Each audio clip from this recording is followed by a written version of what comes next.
আজকে আপনাদের আমার আব্বার সঙ্গে একটু পরিচয় করিয়ে দিতে চাই।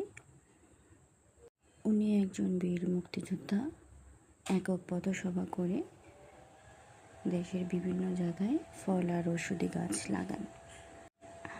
আর আজকে নিজে গান গাইবে বলে ফোন থেকে দেখে উনিও টাইপ মেশিনে টাইপ করছেন যেন ঠিকঠাকভাবে গাওয়া যায়।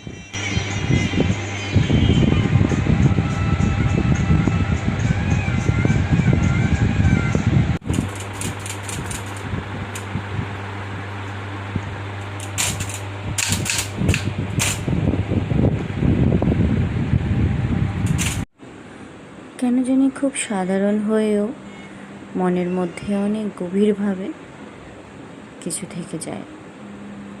আজকে এমন একটি দৃশ্য আপনাদের সঙ্গে শেয়ার করতে আমার খুব ইচ্ছে হলো। উনি আমার আব্বা গান শুনতে শুনতে নিজের কাজ করে যাচ্ছেন। সামনে একটি পুরনো টাইপ মেশিন।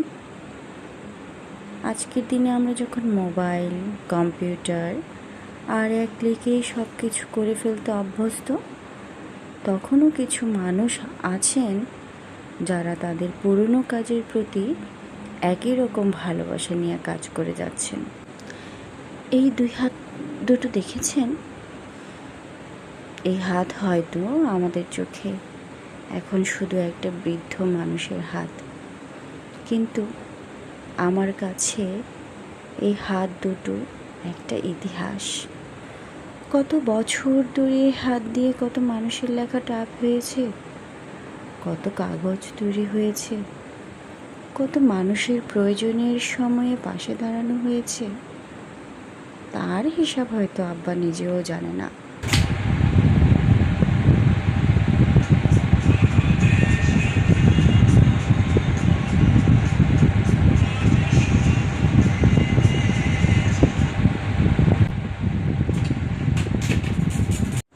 আব্বার কণ্ঠ অনেক সুন্দর, বরাবরই উনি অনেক গান গায়। মাঝে মধ্যে মোবাইল থেকে দেখে পরে সেটা আবার টাইপ করে যেন ঠিকঠাকভাবে গাইতে পারেন।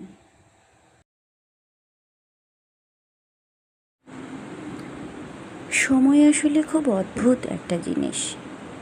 এক সময় যে কাজটা করার জন্য এই টাইপ মেশিন ছিল সবচেয়ে প্রয়োজনীয় একটা জিনিস, আজ সেই কাজটা আমরা কয়েক সেকেন্ডে মোবাইল দিয়ে করে ফেলি।